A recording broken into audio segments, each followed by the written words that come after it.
Hello class, इस lecture में आपको मैं ब्रीफ करूंगा circular flow of national income. Circular flow of national income means कि इकोनॉमी में जो मनी का सर्कुलेशन है वो किस तरह से प्रोसेस में होता है, क्योंकि जो नेशनल प्रोडक्ट होता है वो अगर मार्केट में सेल होता है तो वो नेशनल इनकम होता है, और उस नेशनल इनकम को जब लोगों में डिस्ट्रीब्यूट हो जाता है तो उसे बोलेंगे कि फैक्टर डिस्ट्रीब्यूशन या फैक्टर प्राइस को फैक्टर प्राइसिंग। यानी कि जो नेशनल इनकम है, जो प्रोडक्ट है, जैसा आपको बताया कि जो प्रोडक्शन है, जैसे क्यू है, क्यू इज प्रोडक्शन, और इस प्रोडक्शन का जो फंक्शन है लेबर है, कैपिटल है, लैंड है और एंटरप्रेन्योर है।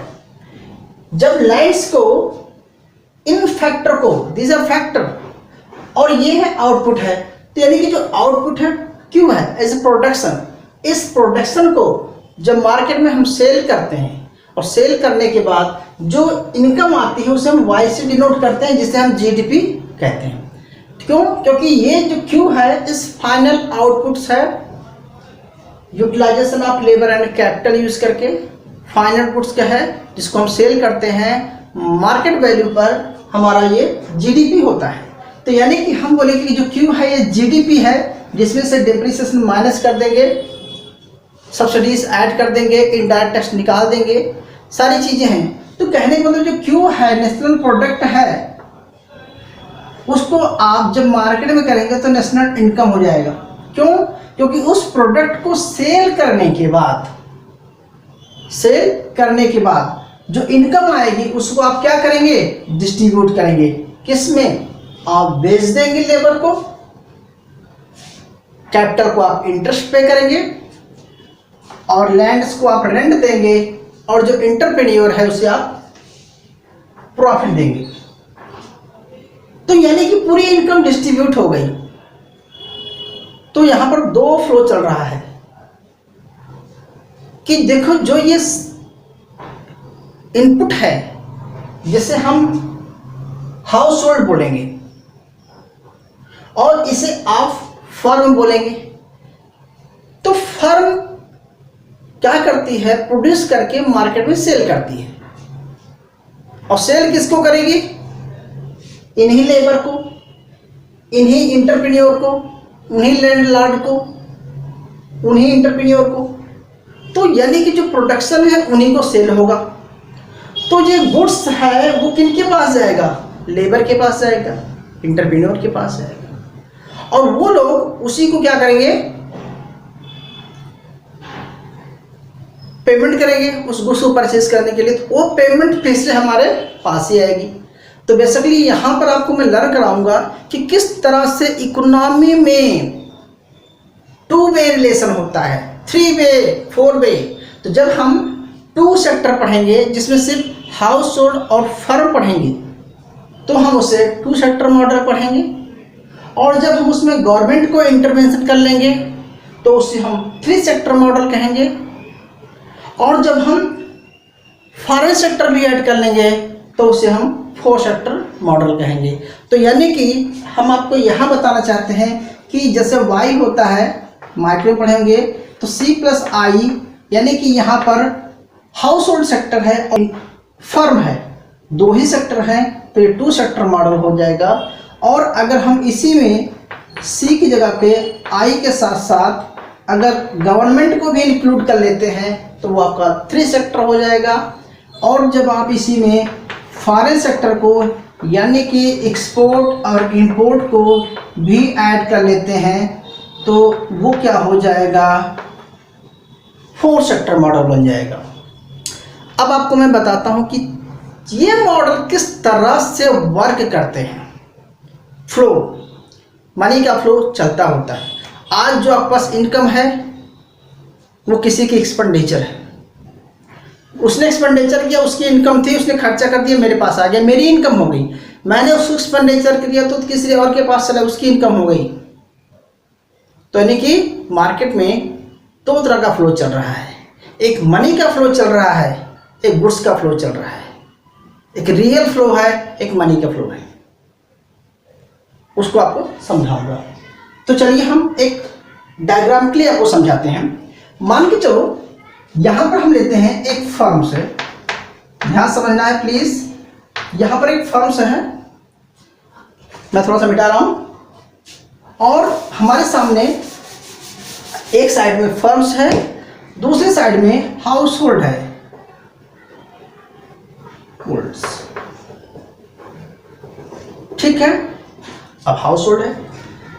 अब हम क्या कर रहे हैं, ये हाउस होल्ड और ये फर्म्स, हम इसे यहां पर हाउस होल्ड का मतलब जहां पर गुड्स का कंजप्शन हो रहा है या जहां से फैक्टर निकल के जा रहा है उसे हम हाउस होल्ड बोलते हैं। और फर्म्स होती है जहां पर आप इन्वेस्टमेंट करते हैं, जहां पर लेबर वर्क करता है, जहां पर प्रोडक्शन होता है। तो हम ऐसा बोलेंगे कि यहां पर क्यों हो रहा है, ऐसा करते हैं, इसको हम क्यों भी कह सकते हैं, प्रोडक्शन यहां हो रहा है तो यहां पर हमारा लेबर भी यूज हो रहा है और कैपिटल यहां लगा हुआ है, यानी कि इनपुट यहां लगा हुआ है। तो हाउस होल्ड क्या किया, वर्क करने गया है, कहां पे, फर्म में, और उसने क्या दिया हुआ है, ये लेबर जा रही है, ये कैपिटल जा रही है, या लैंड्स जा रहा है, या आपका एंटरप्रेन्योर जा रहा है। क्लियर, यानी कि यहां से लेबर, इनपुट, ये सारे जो फैक्टर हैं यहां पर जाके वर्क कर रहे हैं। क्लियर, मैं थोड़ा सा ऊपर को इरेज करता हूं, ठीक है। अब मैं ये कहना चाहता हूं कि जब ये प्रोडक्शन होगा, जब ये प्रोडक्शन होगा तो उस प्रोडक्शन को सेल किसको करेगा, हाउस होल्ड को। तो यानी कि अब यहां से इनपुट आकर के इधर को फ्लो करेगा और क्या होगा कि यहां पर क्या होगा, हाउस होल्ड के पास वो प्रोडक्शन हाउस होल्ड के पास आएगा। तो यानी कि हम इसे बोलेंगे गुड्स का फ्लो कहां पर आया, हाउस होल्ड के पास आया।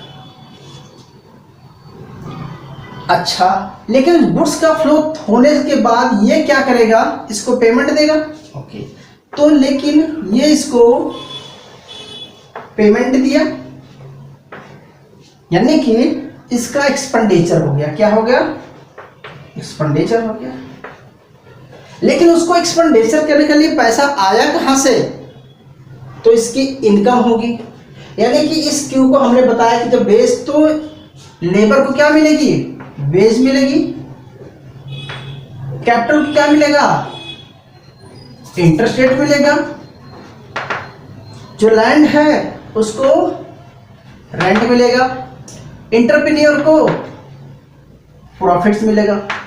तो इट मीन्स कि ये जो इनकम आई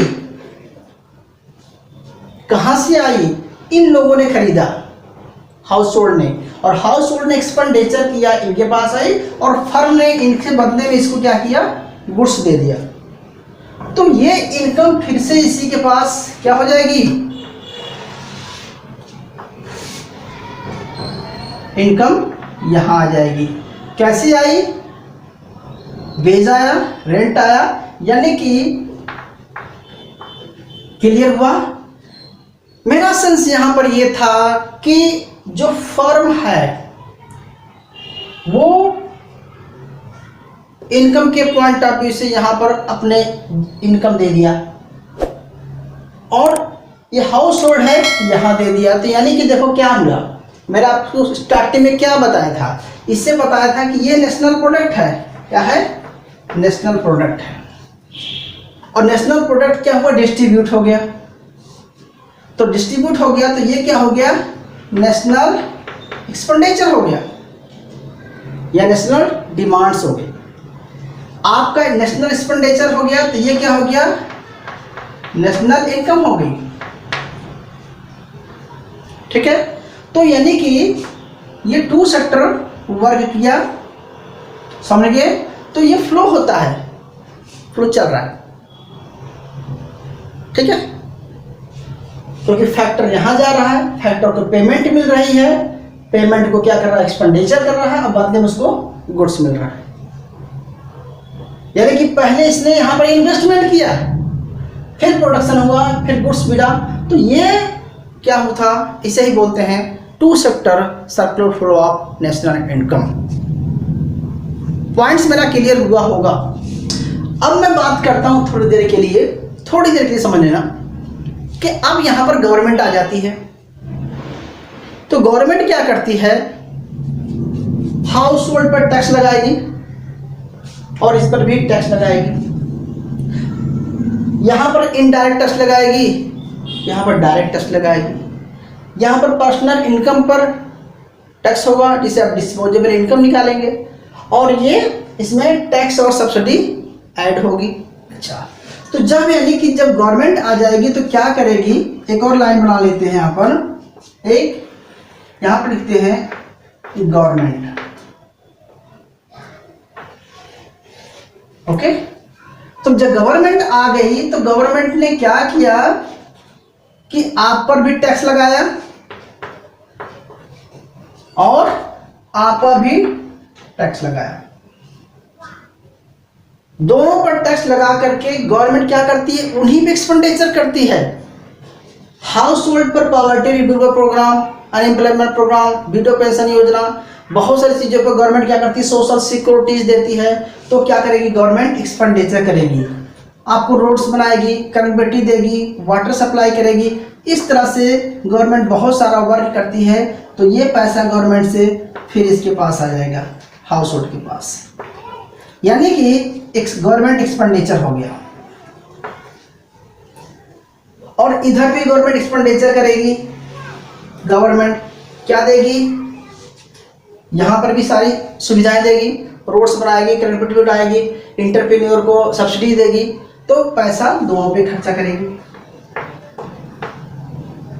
तो यानी कि गवर्नमेंट के इनकम यहां से हुई और यहां से हुई, और दोनों पर क्या करेगा, फिर से वो खर्चा करेगा।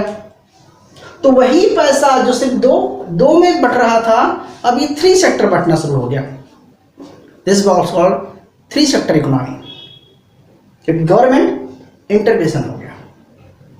क्लियर? यह हम एक बात और कर लेते हैं, हालांकि आपको थोड़ा सा ज्यादा हो जाएगा। अगर मैं यहां पर मनी मार्केट इंटरवेंट कर दूं तो फर्म क्या करेगी, फर्म मान चलो हम यहां पर बैंक लेते हैं, बैंक, ओके।